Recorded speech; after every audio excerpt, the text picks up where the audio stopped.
Olá pessoal, boa noite. Estamos começando mais uma live, mais uma entrevista do Amor na Polis, da Contém Amor. O Amor na Polis, é o amor na cidade, porque é a cidade que todos nós vivemos. Oi Cecília querida, boa noite, que bom que você está aqui com a gente hoje. É o amor aqui entendido como luz e alegria. Segundo o Talmud, fonte sapiencial judaica, a verdadeira vida não é medida pelo tempo que passamos na Terra, senão pelo impacto positivo que causamos. Tá? Então, essa é a ideia do Amor na Polis, desse nosso programa. E é um programa da Contém Amor. A Contém Amor é uma plataforma digital de conteúdos, produtos e serviços culturais, sociais e espirituais ligados a amor e direitos humanos.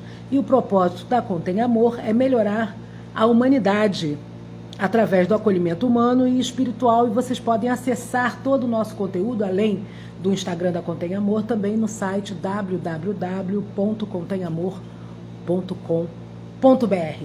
E eu sou Patrícia Tomasquim, pedagoga, psicoterapeuta, capelã civil e ativista dos direitos humanos. Sou diretora de Educação, Inclusão e Diversidade da Associação Janus Korczak do Brasil e conselheira do Conselho da do Instituto Amai-vos, da Contém Amor. E hoje nós vamos entrevistar aqui uma pessoa maravilhosa. Nós estamos, hoje é dia 15 de abril, e no dia 19 de abril é o dia do índio, né, no calendário nacional.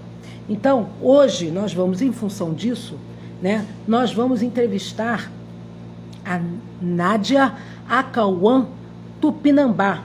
A Nádia é mãe, avó e uma liderança indígena, moradora da aldeia Tucum, que fica no território Tupinambá de Olivença, no sul da Bahia. Ela é licenciada em Artes e Linguagens e tem licenciatura intercultural em Educação Escolar Indígena pela Universidade Estadual da Bahia, UNEB.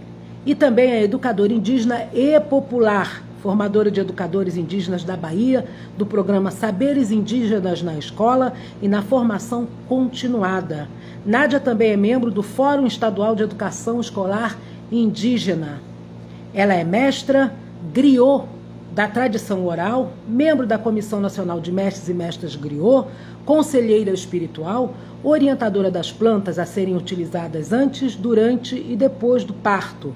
Trabalha com as manipulações das ervas medicinais, de cura e do feitio das pomadas, tinturas, águas de cheiro e óleos essenciais.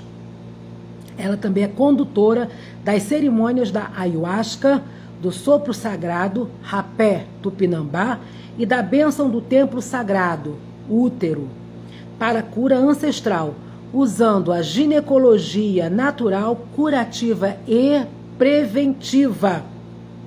As mulheres de todas as idades.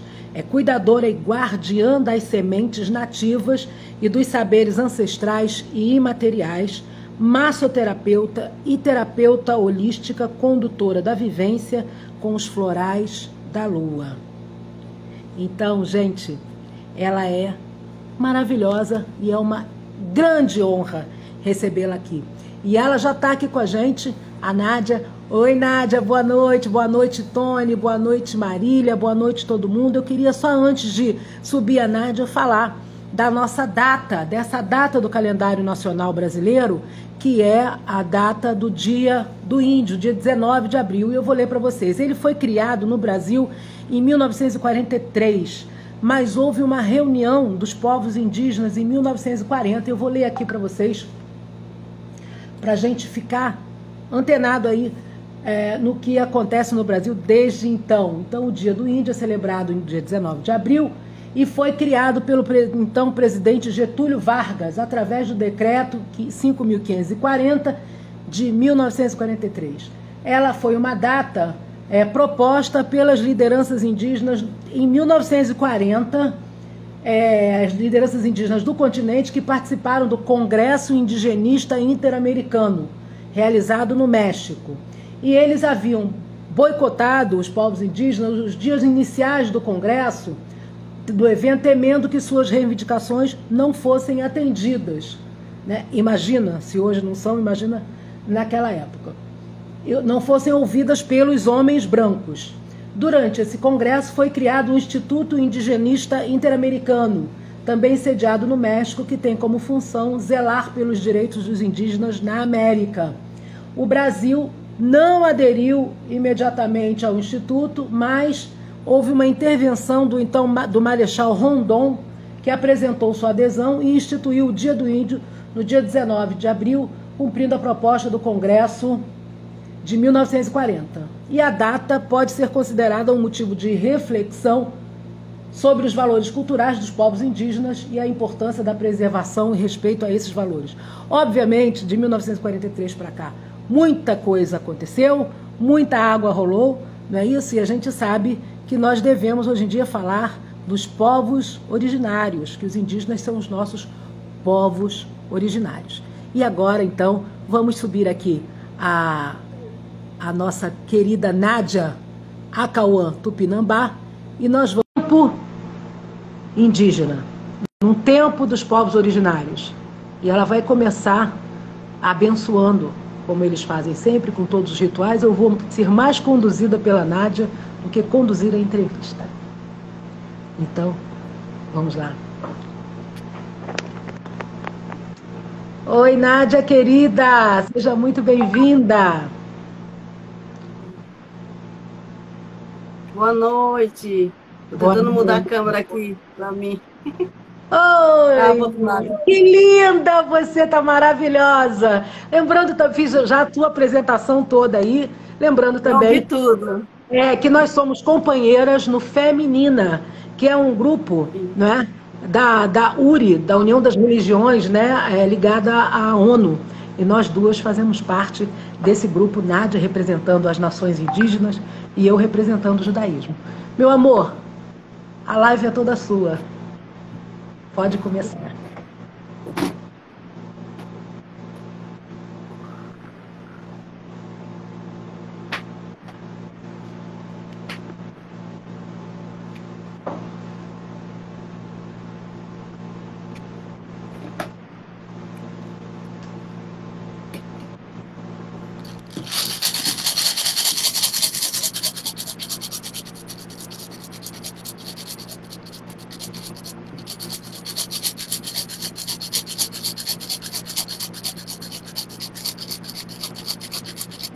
Jaci, ayambe, jaci, vai pé moidinha de tava, upa, utum, isapeia de tava, jaci, ayambe, jaci. Bem pé, moidinha de tava, upa, oxim, isapeia de tava, upa, oxim, isapeia de tava.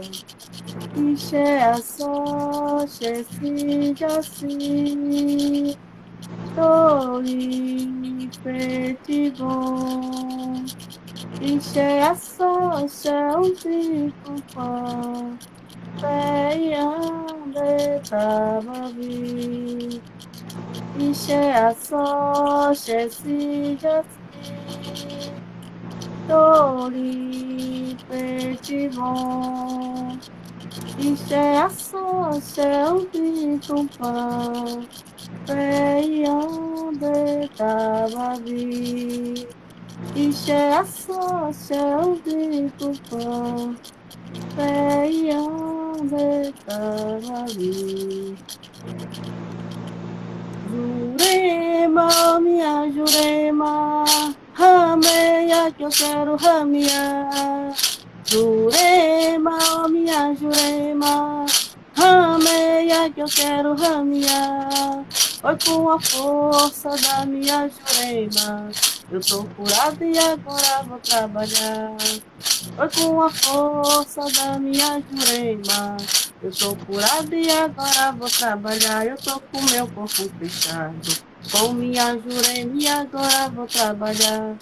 Com minha Jurema, eu tô com meu corpo fechado. Com minha Jurema e agora vou trabalhar. Com minha Jurema.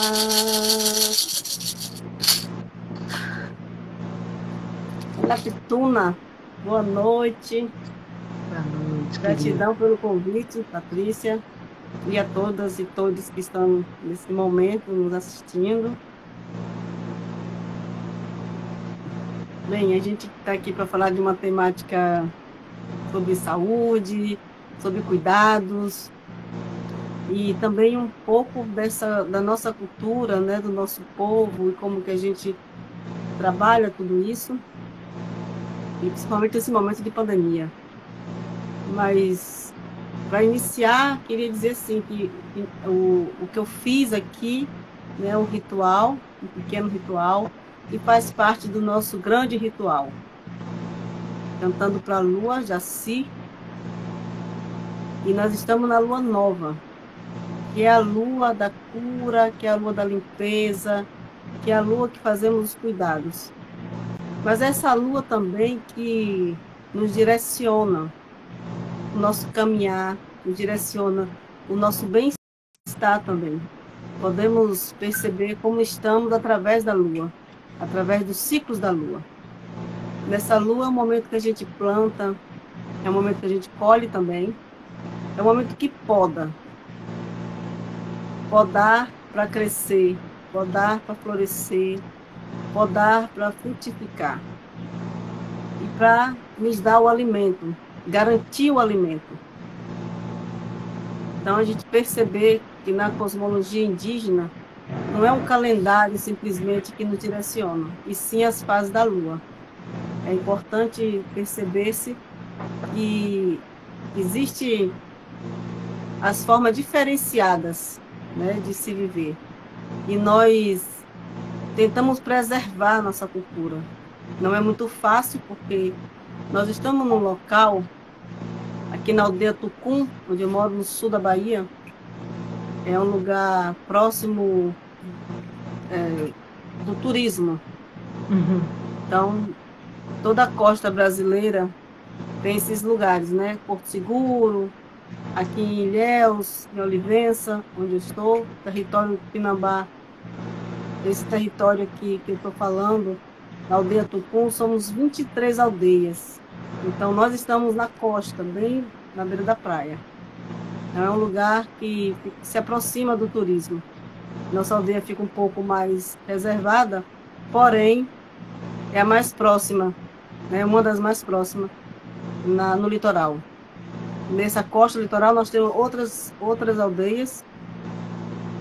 E pensando nessa forma de contatos, né? Você falou aí do dia 19 de abril, eu já queria começar assim, desmistificando, desconstruindo, porque esse decreto, né, que você falou aí, e todo esse histórico que Rondon fez, para nós não teve nenhum significado.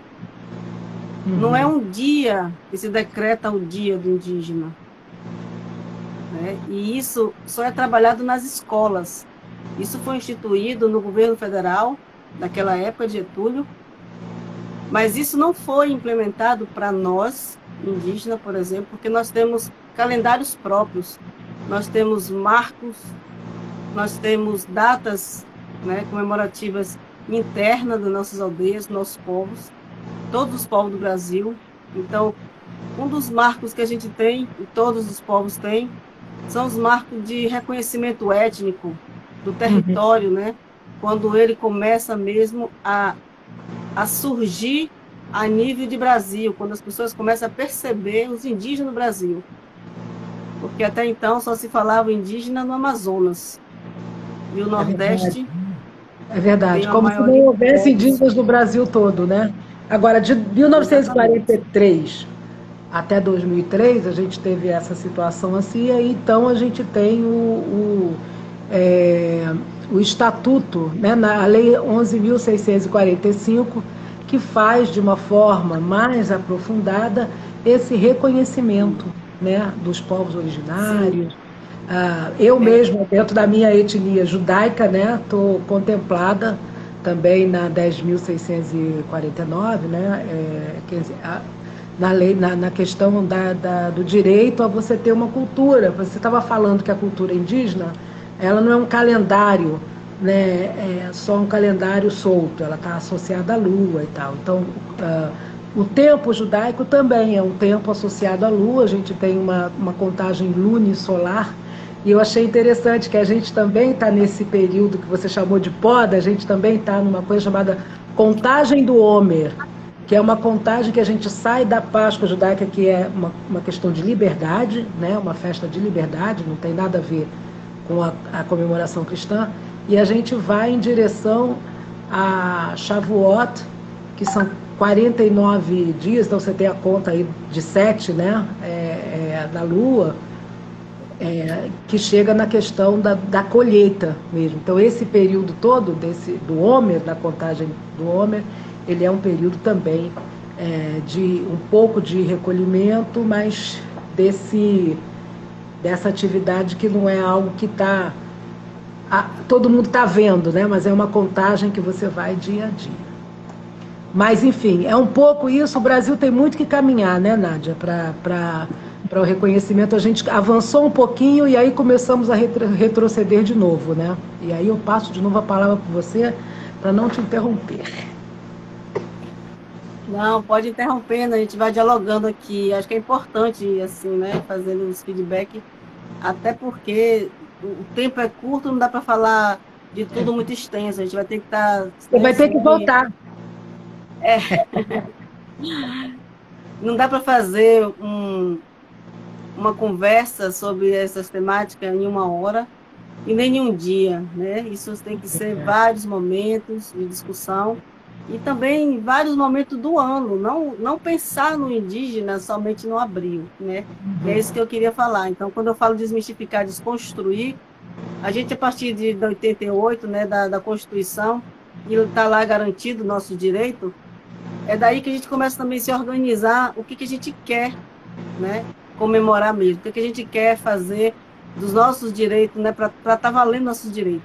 Então, assim, se existe uma lei que garante o meu modo de vida, o meu modo de ser, durante o ano todo, eu não tenho que me limitar a 19 de abril.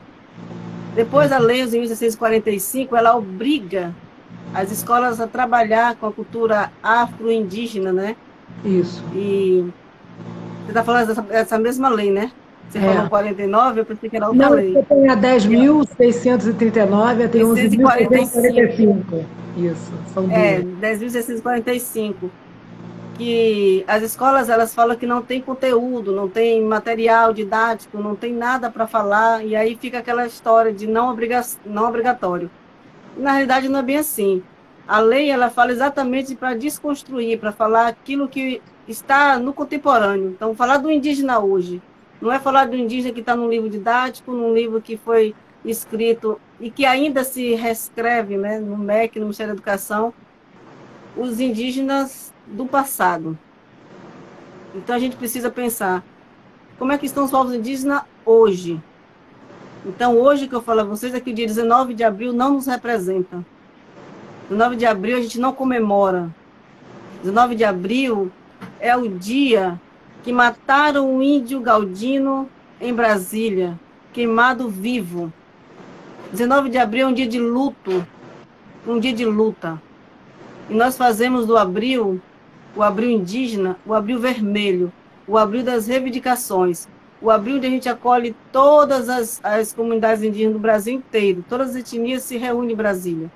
Com a pandemia isso não foi possível, mas acontece o ATL online. Então é um movimento onde a gente dá visibilidade a esses povos.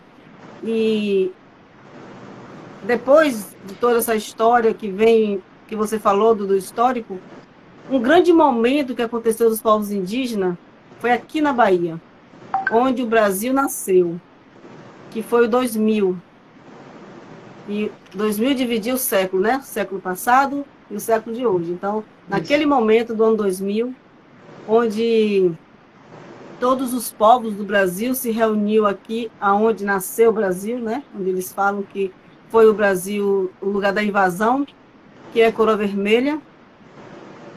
Houve um grande movimento, uma grande assembleia, onde os povos indígenas começaram a se reconhecer e a se reencontrar. Imaginem vocês que os livros didáticos contam a história que nós fomos dizimados. Os Tupinambá não existiam mais. E qual não foi a surpresa quando os indígenas do Brasil inteiro que estavam lá, que chega a delegação Tupinambá, eles ficaram em choque, porque eles diziam que não existiam mais. Que vocês existiam.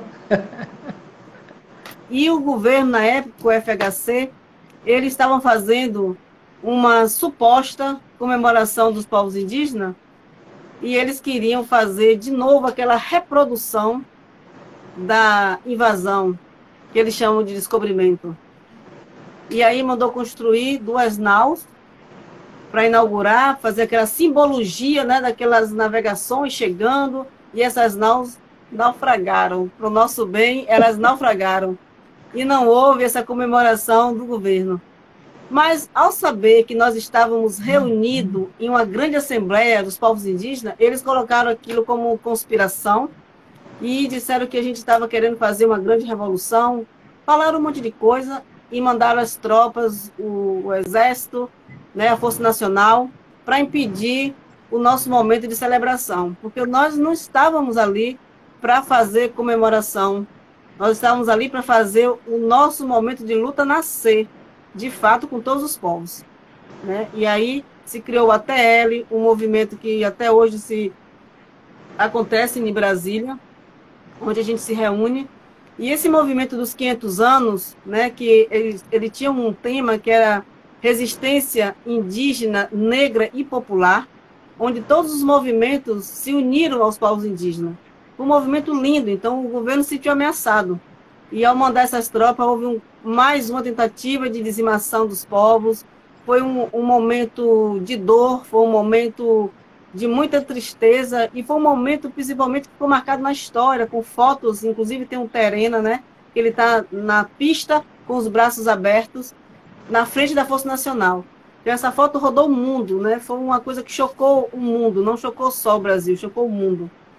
E a gente precisa perceber que, nesse momento, onde o Brasil se faz presente, e os povos indígenas estão às claras, né, para todo o Brasil, e para o mundo também conhecer que os povos indígenas estão resistentes, o governo se sente ameaçado, e aí começa um novo momento de luta dos povos indígenas. Então, depois da Constituição, então a gente teve esse grande momento 2000, e daí cada povo construiu, né, se reconstruiu, se levantou, e a gente continuou a fazendo nossos movimentos, né, internos. E aí nós começamos também um grande movimento Tupinambá, que foi a nossa primeira caminhada do Tupinambá, onde a gente faz a memória dos mártires que morreram no massacre do Rio Pururupi, que é um fato histórico que está no nosso livro didático, falando que foi uma batalha dos nadadores, e na realidade não foi uma batalha, foi um massacre. Não existe uma batalha se 2 lados não querem lutar. Foi um massacre, uma tentativa de dizimar o nosso povo, e por essa notícia aí, desse massacre, é que pensaram que tinham dizimado o povo do Tupinambá. Essa época foi 1558, 59, o governador da época, o governador-geral, Mendes Sá, ele manda fazer essa atrocidade, e ele é um sádico. Ele pede que os corpos que foram estendidos na praia, e aí muitos morreram asfixiados ao tentar nadar, né, no mar, que voltaram depois desses corpos, né, ele mandou contar quantos corpos tinham, para tentar imaginar que tinha dizimado toda a nação Tupinambá. Só que aí ele não conseguiu contar os corpos, porque eram muitos. Ele não contou corpos, ele contou quilômetros de corpos estendidos na praia.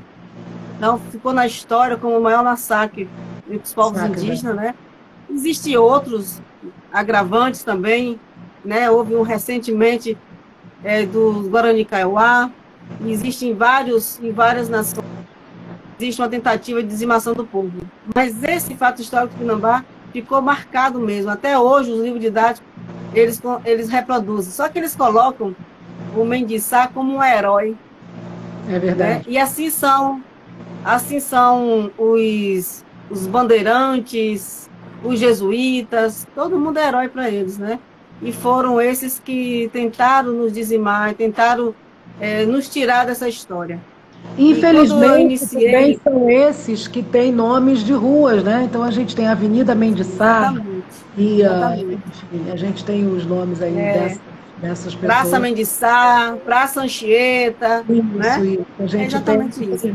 Mas a gente precisava de mais nomes indígenas, né? Eu participei do Conselho Nacional de Promoção da Igualdade Racial, representando os judeus, né, o judaísmo, e lá entrei em contato com uma liderança ticuna, que também contava um pouco dessa história e estava aí nessa luta. Não é fácil, né? Não é fácil, mas eu acho que é importante esse espaço aqui. Já abri para você, não só esse espaço, o Tony está aí, o nosso representante mor, Tony Piccolo, abrir também um espaço para você e para as representações que você recomendar no nosso site.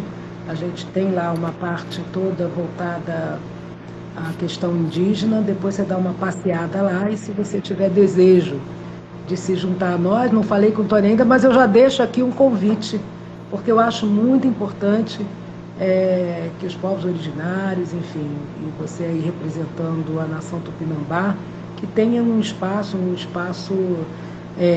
para além das fronteiras, né, ou daqueles campos em que a gente está acostumado a circular, porque são muitas narrativas tortas, né, e é preciso corrigi-las, né, não deixar que elas se perpetuem. E eu acho que só uma... Ah lá, Tony já falou com certeza, então está feito o convite aqui. Eu acho que é importante que a fala, né, que a sua fala esteja presente nesses espaços também. Vamos falar de cura? Ou você quer falar mais um pouco dessa questão? Está aberto para você. Não, era só para falar dessa questão do 19 de abril, para a gente compreender mesmo essa questão do...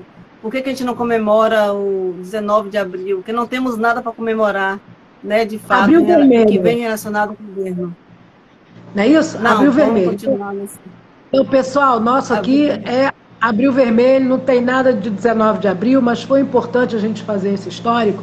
A gente já tinha combinado com a Nádia, eu e Nádia, a gente tinha batido um papo, porque é muito importante também que a gente entenda os porquês, né? Senão fica uma coisa solta e ganham narrativas que são narrativas ruins, né? No sentido de dizer assim, de que desqualifica o outro. E aqui, no nosso caso, a gente trabalha com qualidade, então com qualificação. E aí, ninguém melhor do que Nádia Acauã Tupinambá. E agora vamos falar de toda essa parte que você é a representante, né, da cura, né? Deixa eu só achar aqui de novo. Aqui apagou a minha colinha, mas está aqui, olha, Nádia, ela é uma mestra griot, de tradição oral, membro da Comissão Nacional de Mestres e Mestras Griot. Ela é conselheira espiritual, orientadora das plantas a serem utilizadas antes, durante e depois do parto, e trabalha com as manipulações das ervas medicinais, de cura e do feitio das pomadas, tinturas, águas de cheiros e óleos essenciais. Também é condutora das cerimônias da ayahuasca, do sopro sagrado, que é o rapé Tupinambá, e da bênção do templo sagrado útero para a cura ancestral. E é cuidadora e guardiã das sementes nativas e dos saberes ancestrais e imateriais. Então, vamos agora conversar com a Nádia, essa nossa cuidadora, né, e de todas essas técnicas e esses saberes que você traz aqui para a gente. Nádia, está contigo a palavra. Você pode começar por onde você quiser, mas eu tinha curiosidade de saber do rapé tupinambá e de outros, mas enfim, de todos. Então você pode falar na ordem que você quiser.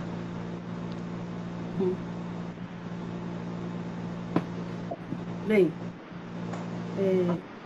essas medicinas, elas têm rituais, né? São feitas nos rituais. E a importância dessa conexão com essas medicinas é que muitas pessoas precisam de estar se conectando com sua ancestralidade. Então, as medicinas, em primeiro lugar, é para nos dar essa força para continuar, né, nessa luta que eu acabei de falar, que são muitas lutas, né? Nossa, não só no abril, mas é o ano inteiro. A gente está sempre com os embates políticos, sempre reivindicando algo. Agora mesmo nós estamos enfrentando aí essa nova bancada que assume, né, onde o governo dá outorga para se entrar nos territórios indígenas e poder fazer o que eles quiserem. Então a gente vai fazendo dos nossos rezos, da nossa medicina, esse autocuidado. Então, a ayahuasca é um ritual que a gente faz, né, com a bebida sagrada, onde a gente vê as manifestações mesmo dessa planta que nos traz claridade, nos traz discernimento para saber mesmo onde pisar, como fazer. São orientações, né, sagradas que a gente recebe quando bebe ayahuasca. Mas tudo tem que ser ritualizado, né? Então, assim, não é só simplesmente como você bebe um copo de água. E não é se você chegar, hoje eu vou beber ayahuasca. Não é assim. Tem que ser tudo muito organizado, tudo muito preparado. O corpo tem que estar preparado, a mente tem que estar preparado e o espírito também. Então, a gente tem que fazer limpeza antes, fazer uma limpeza mesmo, um campo áurico, uma limpeza espiritual, para receber. Assim como qualquer religião, as pessoas vão, né, receber um sacramento, vão receber uma unção, sei lá, como é que as pessoas se relacionam nas suas religiões, seja evangélico, seja na Igreja Católica, seja na Umbanda, sempre tem seus cuidados, seus preceitos, né, e seus segredos para se receber algo sagrado. A mesma coisa essa medicina. Tem que estar preparado para receber e tem que estar também com muita confiança naquilo que vai se fazer. Então, tem que estar sem bebida alcoólica, tem que fazer uma abstinência de carne em todo sentido, né, da carne. Essa abstinência da carne, ela vai no sentido tanto de ingerir, né, quanto no ato das relações. Então, pensar que quando você vai fazer algo sagrado, você vai mesmo com o seu coração aberto para receber uma cura e principalmente para receber orientações de como curar, de como manter esse trabalho da cura, né? Então, a medicina, ela vem para nos ensinar, é o nosso sacramento. Então, se as pessoas que não acreditam, né, o que a terra pode dar, nós estamos falando, a terra é que nos mantém de pé, a terra é que nos mantém alimentados e nessa conexão da espiritualidade através dessas plantas sagradas de poder, né? O rapé é uma medicina também que nos faz essa conexão espiritual, mas ele também já tem umas outras funções físicas, que é de limpeza para quem tem rinite, para quem tem otite, para quem tem garganta inflamada. Então, ela desinflama, né, toda essa parte da face. E além da limpeza física, faz essa limpeza espiritual, de conexão também com sua ancestralidade, de aterramento. Então, o rapé é uma medicina que você também ritualiza quando vai fazer ela, mas ela mantém você aterrado, mantém você também com a mente, que às vezes as pessoas ficam muito aéreas, muito sem saber o que fazer. Então, o rapé faz um aterramento, faz a pessoa chegar em si, voltar para o seu centro, né? E isso tem alinhado muitas pessoas têm feito essa medicina e têm tirado o uso de cigarro, o uso de drogas, né? O uso de todo tipo de droga, mas principalmente desse estado depressivo que muitas pessoas se encontravam, né, de uns anos para cá. Existe muito caso de pessoas Principalmente a depressivas por várias juventude, né? questões sociais, culturais, né? Tudo isso faz as pessoas ficarem em estado de desequilíbrio. E a medicina é para isso, é para trazer um equilíbrio, né? É para trazer essa relação cotidiana que ele deve ter com ele mesmo e com os outros. Se manter ali na sociedade, mas também na sua família, principalmente na sua família, né? Através da medicina, eles conseguem ter uma relação melhor. Então, são medicinas aí que estão para nos ensinar esse autocuidado. E para a gente cuidar de outros, tem que fazer esse autocuidado. Então, são orientações Então, que a gente recebe que eu... No Ayahuasca, só para retomar aqui, que a gente tem um número de pessoas entrando aí e estão chegando. Oi, Graças, querida, seja muito bem-vinda. Então, no Ayahuasca, a medicina do Ayahuasca, ela exige que a pessoa esteja num certo estado de equilíbrio, digamos, ou de harmonia, e ela precisa fazer o de espírito, e ela precisa fazer uma espécie de processo de purificação, né? Aí você citou, por exemplo, a não ingesta de carne e também o não relacionamento, né? Sexual num determinado período. Carnal, boa, essa palavra é melhor.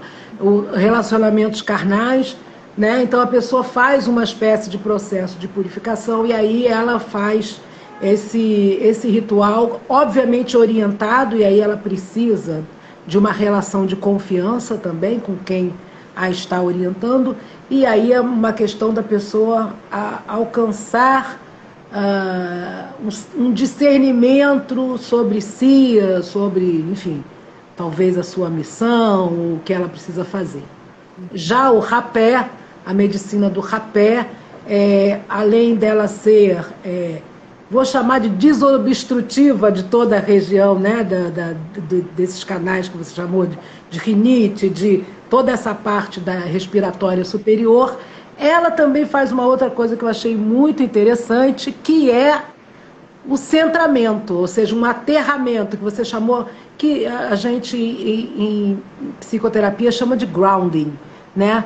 Ou na yoga chama também dessa coisa de você centrar e aterrar, né? Então a pessoa, o rapé, a medicina do rapé ajuda a pessoa, trata a pessoa para que ela, além de desobstruir toda essa parte aérea, digamos, também tenha um aterramento e venha para a terra, né, mesmo, nesse sentido de entre na vida. E aí, nesse sentido, você diz que obviamente por sua vasta experiência, que isso ajuda muito na questão de depressão e outros males que os seres humanos vêm sofrendo, em especial na pandemia.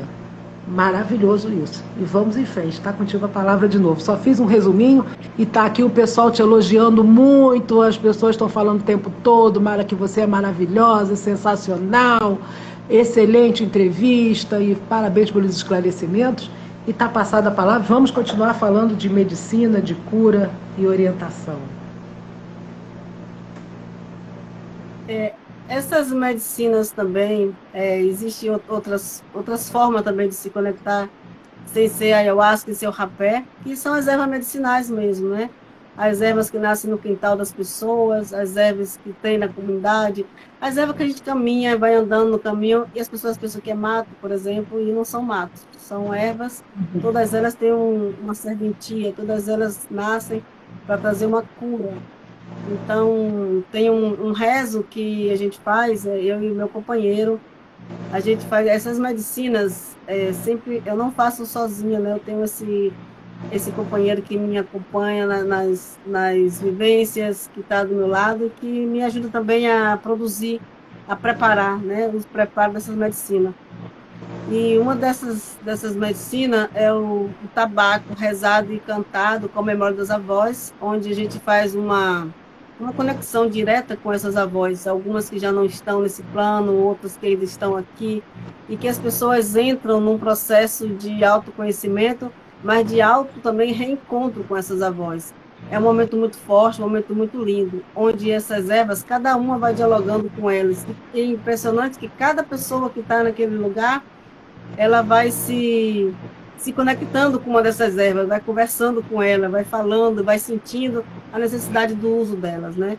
Então, são medicinas, todas elas são medicinas que não é utilizadas só por mulheres, é por homens e mulheres. Eu faço esse trabalho, todos eles eu faço só com mulheres também, mas geralmente as vivências têm homens e mulheres, às vezes casais, né? E tem momento que é só com mulheres, que é a vaporização do templo sagrado, a vaporização do útero, onde a gente faz essa cura da memória ancestral. Por que a cura da memória ancestral? A gente vive num país que foi invadido e que muitas mulheres sofreram, né, foram violentadas cruelmente. Então, hoje, o Brasil, ao qual foi construído a partir dessa violência, o Brasil nasce dessa violência, né, também. Só que nós, povos originários, não nascemos em 1500, como a história conta.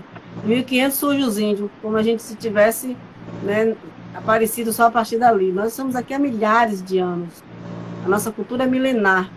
Então, a gente não pode estar se resumindo à invasão do país.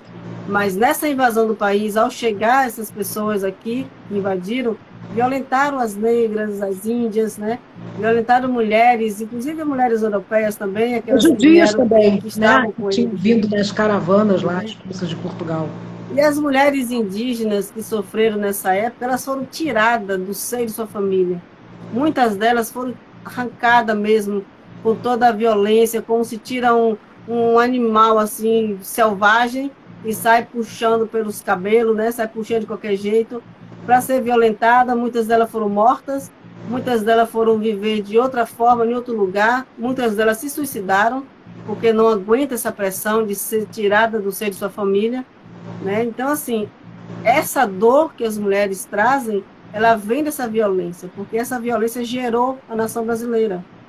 Infelizmente, é assim que a gente precisa pensar, que muitas mulheres hoje sentem dores, sentem tristeza, tem depressão, e uma dor, como minha mãe fala, a dor da alma. O que é a dor da alma? É aquela dor que você sabe que não existe nada inflamado, mas que está doendo. E essa dor é uma dor ancestral que precisa ser curado. E esses rituais da vaporização é para fazer isso, é curar essa dor ancestral, curar a memória ancestral e aí curar toda a linhagem que antecede essas mulheres, né? Cada mulher que sofreu nessa linhagem, cada mulher que sofreu nessa sua... que antecede você. Então tem lá minha bisavó, minha tataravó, e aí vai, né? Até chegar lá, a última, a gente vai fazendo essa cura. Porque e esse ritual, ele nesse momento... Uma vez ou ele é um processo também, Nádia? É um processo, porque a gente faz a primeira vez, existe um primeiro momento onde se faz uma abertura, né? Essa abertura do templo para receber mesmo as próximas vaporizações que são já de cura ancestral. Então a primeira faz a abertura e a bênção dele. É o momento de pedir perdão do seu templo. É o momento de acolher ele. É o momento de se alinhar. Você, mente, corpo e espírito, alinhando o seu templo, pedindo perdão para ele. Quantas vezes se deixou violar esse templo? Por que esse templo sofreu? Por que esse templo precisou ficar disponível, quando na realidade ele queria ficar recluso, ele queria ficar no seu canto, ele queria ter paz? Então, uma forma de cuidar do templo é fazer a vaporização. É um rezo que se faz, como você vai num templo e você vai lá pedir, você vai lá rezar, você vai lá, se ajoelha, você vai lá, você canta, você chora, se emociona. Fazer isso com o seu templo é trazer essa força para você. É fortalecer a força que tem dentro dessa mulher. E aí que está a força feminina. Não está fora de nós, está dentro de nós. Então, nesse momento, é o momento que você fortalece. Pedir perdão para o seu templo é pedir perdão para você mesma, né? e não deixar que esse tempo seja violado. Então, quando eu falo dessa violência feminina, essa violência doméstica, essa violência que acontece com mulheres no Brasil inteiro, e na pandemia foi constatado que mais de 16%, 66% das mulheres, né, aumentou esse número na pandemia. Imagina que uma pessoa que trabalhava fora, ela achava que trabalhando fora, ela só sofria à noite quando voltava, e agora tem que sofrer o dia todo. É verdade. Porque não consegue dizer não para o companheiro, porque não consegue simplesmente dizer, olha, eu vou viver com meus filhos, você vai viver, né, de outra forma, arruma um lugar. Então as mulheres não têm essa força para fazer isso. E é aí que entra essa força espiritual da vaporização, e quando várias mulheres se juntam para fazer isso, ela vai pedir força para várias mulheres, principalmente para aquelas que não têm a possibilidade, a oportunidade de estar ali. Então, esse não é um rezo individual, é um rezo coletivo que a gente pede para o universo curar todas as mulheres que, nesse momento, passam por essas situações de opressão e, principalmente, de carceragem na própria casa, né? Que não pode ser o que ela quer ser, porque ela tem um opressor. Então, a cura ancestral e a bênção do útero é para essas mulheres, e a gente faz isso independente, né? Se você tem ou não a dor, você está nessa roda, você tem que vibrar junto, e a gente faz esse trabalho coletivo. É um trabalho muito lindo, muito forte, maravilhoso, muita emoção, as mulheres ficam muito emocionadas, e elas agradecem muito depois, né? Porque, e tem uma coisa física interessante, depois da vaporização, algumas dores que se tem, né, na lombar, dores na perna, aquelas dores naquela noite, ela some, né? Porque ela está completamente ali com essa medicina que não só acalmou sua alma, seu espírito, mas também seu físico. Relaxa e a noite, né, a dormida é melhor. Então, sonhar também é muito bom. Observar os sonhos depois dessas medicinas, observar esses ensinamentos que vêm em sonhos também. Então, são medicinas que trabalham com o sagrado feminino, mas é principalmente para fortalecer esse sagrado, fortalecer esse templo. É para mostrar para as mulheres que ela pode ser o que ela quer ser, né? E, infelizmente, a gente precisa fazer isso mais vezes, porque muitas mulheres não conseguem dizer não. E a gente precisa fortalecer essas mulheres. A gente precisa muito, não só para as mulheres, como também para os filhos e para as filhas dessas mulheres, não é? Que também ficam... É uma reorientação, né? É. E também ficam expostas a essa violência, e isso vai reverberando naquilo que não devia, né? Então é um momento também de cura, né? Ancestral da própria humanidade, né? Para além das mulheres. Muito lindo isso. E para além disso, candidatando aí para participar desse ritual, não sei quando, mas eu vou. Para além disso, Patrícia, nessa roda, quando essas mulheres estão ali e elas começam a pensar nas mulheres que elas conhecem, que passam por situações, é o momento também de falar para os homens também que estão com essas mulheres, né? E aí muitas mulheres, alguns momentos a gente faz essa roda com homens e mulheres. Só o momento da vaporização que fica somente as mulheres, né? E os homens ficam afastados e depois a gente volta para fazer um compartilhamento. E é importante elas falarem para os homens da roda também, como elas acham que deve ser tratada, como elas acham que eles podem se comportar, e também falar para outros homens, de homem para ir começando a diminuir essa violência doméstica, né? Então, se um homem tem a oportunidade de fazer parte de um ritual, ele começa também a se perceber. A gente fez uma vivência na jornada de agroecologia, estava num encontro onde várias mulheres estavam reunidas. E eu nem estava prevista para estar nessa roda, tá? Eu ia em outra roda de cura, com as ervas medicinais. De repente, o povo, não, queremos você nessa roda de mulheres, fui para lá. E lá eu tive que fazer esse discurso mesmo, olhar para todos os homens. Tinha mulheres e tinha vários homens assim. Os homens foram chegando, né? E eu comecei a falar para eles. Eu falei assim, eu estou na roda de mulheres, mas eu quero falar para vocês que estão aí em pé, olhando essas mulheres, né? Porque a situação da violência doméstica ela aumenta e vocês têm responsabilidade com isso. Porque os seus amigos, talvez você não faça, mas o amigo seu faz. e precisa começar a desconstruir, e precisa começar a falar mesmo, como você deve proceder na sua casa, né? Por exemplo, no momento que a mulher está na sua lua, é o momento que ela precisa de descanso, ela precisa de recluso, ela precisa estar ali, que a gente chama de morte e renascimento. Por que morte e renascimento? Porque é o momento que ela precisa mesmo entrar para dentro para poder ela renascer na lua crescente. Então, nesse renascer, ela precisa fazer aquilo que ela precisa mesmo. Então, ela já passou para a fase de recluso e agora ela vai dar um passo após o outro. Mas para isso ela precisa da compreensão desse companheiro, né? De ajudar-nos a fazer. Ah, porque vem do trabalho pesado, sim, mas na hora de comer, todo mundo junto, não é importante que você partilhe, que você ajude, corta uma coisa, corta outra, lava uma coisa, lava uma louça, enfim, ajudar-nos a fazer de casa é diminuir essa dor também física que as mulheres têm, né? Por essa tripla jornada de trabalho durante o dia. E muitas delas trabalham fora, são professoras, são enfermeiras, são tantas coisas. As mulheres hoje é tanta coisa, né? Elas podem ser tudo, mas elas ainda são donas de casa. É verdade. E sendo dona de casa, elas têm essa tripla jornada e precisa desse momento, né? Desse recluso. E aí vários homens olhavam para mim, tipo assim, tá falando comigo. E teve 2 deles que veio falar comigo assim, se ajoelhou assim nos meus pés, falando assim, nossa, você me deu uma surra hoje. Eu estou aqui envergonhado de tudo que eu já fiz, mas eu prometo que eu vou ser um novo homem. Eu não conhecia ele, ele simplesmente falou isso. Então, você fala um, que fala para outro, que fala para outro, você consegue diminuir a violência doméstica, né?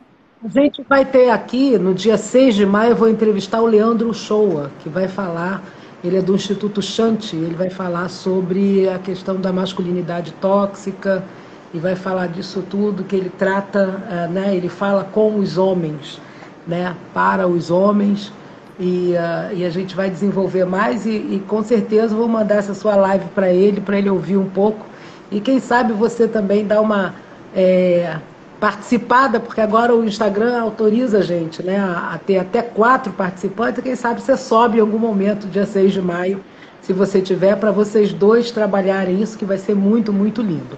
Olha, não temos muito mais tempo, não. Aqui, segundo, aqui temos 3 minutos, mas a pessoa com o nome de Guarani Kaiowá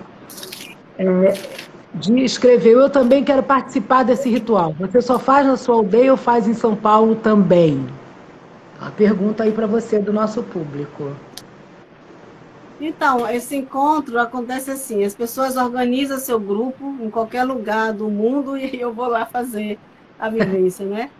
Aí as pessoas vê quantas pessoas podem participar. Um lugar também, claro, que seja amplo, onde as pessoas possam ficar a distanciamento e principalmente que as pessoas possam ter espaço para circular sem aglomerar. Então, a gente fez em dezembro, fizemos em janeiro, aqui mesmo em Serra Grande, num lugar que foi construído uma oca de palha bem lindinha, que a gente mesmo, né, fez assim num dia, que foi uma vivência. A vivência era preparar o espaço, então construímos a oca de palha de pindoba, olho de pindoba, e dentro dessa oca fizemos como se fosse um grande útero para fazer essa vaporização e o tabaco rezado, que era com homens e mulheres. Depois os homens saíram e fizemos a vaporização. Então, assim, é um encontro, já fiz em São Paulo, fiz 3 ou 4 vezes em São Paulo, num lugar chamado Floresta do Unicórnio, que fica na Granja Viana, eu lembro bem do nome, Granja Viana, e um outro lugar que eu fiz foi em Osasco, outro lugar não lembro o nome, mas, assim, são lugares, um outro lugar que é um lugar diferente, é um lugar que tem uma estrutura grega, inclusive, uma casa imensa com várias portas que até se perde lá dentro, mas que a gente consegue, tem uma área verde grande onde a gente fez esse ritual. E é importante pensar também assim que a medicina, ela chega no momento que você precisa, você não precisa correr atrás dela, no momento que você precisa, consegue organizar tudo, esse é o momento, aí sim a gente pode estar realizando. Mas até a ansiedade atrapalha o processo de cura. Então, tudo chega no seu momento. A sabedoria chega no seu momento. O conhecimento chega no seu momento. Assim também a medicina. Então, quando ela chegar, só confia. Porque a medicina está aí há milhares de anos, ela não chegou agora. Nós estamos aqui de passagem, mas a medicina ainda assim vai continuar. Então, precisamos confiar que o Grande Espírito não deixa cair uma folha sem o consentimento dele. Então, confiar é isso, é confiar que existe o ser maior, né? Que o Deus de tantos nomes, né? Que Javé, Oxalá, Nhanderu, então, vários nomes é dado ao Grande Espírito, e precisamos acreditar. Então, assim, olha, a gente está no finalzinho, a gente ainda poderia falar, eu ainda queria saber sobre a questão das sementes ancestrais e materiais, não vai dar tempo, são 22 horas aqui, segundo o meu um celular, e o outro ali, o computador diz que é 21h57, que nós ainda temos 3 minutos. Você tem muitos elogios aqui, a Cecília Fonseca, a professora Cecília Fonseca, que já foi uma das nossas entrevistadas, falou parabéns por essa excelente conversa. O Tony Piccolo falou obrigado, meninas, conversa muito rica, uma aula cultural. Bom, então, mas eu queria, meninas é um pouco, mas enfim, eu queria pedir para você, te dar esses 3 minutinhos, 2 minutinhos finais, e perguntar, né, nesse momento de... Olha, a Aura Encarnação falando obrigada, Nádia, por esse bate-papo maravilhoso. Pedir para você se você pode, se você teria, né, alguma bênção, oração, alguma mensagem que você quisesse deixar aqui para esse momento em que a gente tem a população brasileira, né, a gente chegou a mais de 360 mil mortos pela Covid-19, a gente tem uma situação muito, muito difícil, né, no Brasil, tanto de incertezas econômicas e sociais, esse momento que as pessoas estão trabalhando em casa também, de clausura, de alguma forma involuntária, uma sobrecarga das mulheres. Então, eu vou passar para você, já vou agradecer muito, muito, muito, muito a você, Nádia, minha companheira de fé menina, né, de feminina, da URI, e também... Agora, espero que futuramente uma companheira também da Contém Amor. E eu passo a palavra para você encerrar a nossa entrevista aqui, a nossa live, do jeitinho que você quiser. Um beijo enorme no seu coração. Gratidão, querida. Gratidão a todos e todas aqui. Gratidão pelas falas aí, da contribuição de vocês. Uma pena que o tempo é curto. Eu quero primeiro propor que façamos um encontro no Google Meet, no Zoom, alguma coisa assim que dure mais, porque não dá para trabalhar um tema em 1 hora. E falar assim, que essa pandemia, a gente precisa compreender que tudo que acontece na vida da gente tem um porquê. Nada acontece por acaso. Ainda assim, que seja feita pelos homens, porque não foi um vírus feito por um ser sagrado, né? É um vírus de pesquisa, assim como aconteceu aqui com a CEPLAC, que criaram a vassoura de bruxa, né? E isso virou um alastre, né, em toda a mata. Mas a gente precisa compreender que o que a gente não pode deixar de pensar é que a vida, acima de tudo, é que nós devemos esse respeito. E para respeitar a vida, precisamos respeitar também os cuidados, o meu cuidado e o cuidado com você. Quando eu cuido de mim, eu estou cuidando do outro, né? Então, começar a pensar, por que ficar em casa, né? Estar em casa deve ter um motivo. Quantas pessoas não podiam ficar em casa porque tinham tripla jornada de trabalho e que agora está em casa? Então, vamos começar a pensar que estar em casa é para aproveitar melhor o tempo, mas o tempo também ser aproveitado de forma sagrada. Começar a se conectar com essas medicinas naturais, começar a se conectar com esse sagrado e começar a pensar que nada acontece por acaso. Então, se nós estamos ainda nessa resistência, é porque nós estamos lutando para resistir. Os povos indígenas, eles não estão aqui simplesmente porque vai tomar vacina. Não, a gente está aqui por uma luta de resistência, porque pela história já fomos dizimados. e ainda estão tentando dizimar até hoje. Nós sofremos ameaça todo o tempo, nós somos vulneráveis todo o tempo, nós estamos correndo risco de vida todo o tempo. Ou seja, é culturas ameaçadas nesse país. Então, assim, outras pessoas que não estão nesse contexto podem pensar, não, eu estou na minha casa, estou muito mais tranquilo. Eu estou na minha casa, estou no meu quintal, eu tenho como fazer e voltar. Nós não. Nós precisamos ficar aqui em recluso, para não estar contaminando toda a população, porque nós somos uma comunidade. Mas eu espero que cada um de vocês consiga se conectar com esse sagrado dentro de vocês, se fortaleçam, confie no Grande Espírito, confie nas ervas medicinais e confie na força interior que o Grande Espírito, que o Deus que habita dentro de você, saúda a mim e a todos que estão próximos de você. Então, nós estamos aí também com uma campanha agora na pandemia, e eu espero depois passar para o grupo feminino para elas poderem circular, para vocês ajudar os povos indígenas também a passar mais uma onda de pandemia, né? Que não vai acabar agora, a gente sabe disso. Eu sei que muitas pessoas não acreditam, mas existe uma intenção. E a intenção é uma limpeza étnica nesse país e no mundo. Fizeram, como deram um tiro, só que deram um tiro no pé. E aí, muitas pessoas que eles achavam que não podiam se contaminaram. E a gente segue na resistência. Então, eu agradeço a vocês por vocês estarem aqui, porque não é todo mundo que quer ouvir indígena. A gente não está na moda. Nunca estivemos na moda. Mas tem gente que fala assim, o índio está na moda. O que é estar na moda? Porque estamos falando agora? Não. É porque a gente não quer mais que deixem, que falem por nós. Nós queremos falar do que a gente sente, do que a gente precisa, onde nós estamos e o que precisamos. Então, é preciso que a gente tenha voz, e esse espaço é mais um. Eu agradeço não só a nossa companheira aqui, Cristina, mas agradeço também a vocês, de estar nesse momento ouvindo algo que talvez para muitos não é importante, mas para mim é importante. Falar da minha cultura é me manter viva, é manter minha oralidade viva. Nós somos povo da oralidade e precisamos manter essa resistência através dessa oralidade. Cuecatu, Grande Espírito, acalme a vida de cada um de vocês, acolha cada um de vocês, saúde, muita luz e muito amor. Muito obrigada, meu amor. Um abraço. Show de coração. Você. Shalom. Cuecatu, Ineptuna. Como é que fala? Cuecatu? Cuecatu é gratidão. Cuecatu e Neptuna. Assim? Neptuna tenha uma boa noite. E Cuecatu é gratidão. Neptuna.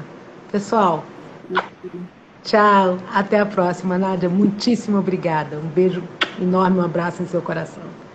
Tchau, pessoal.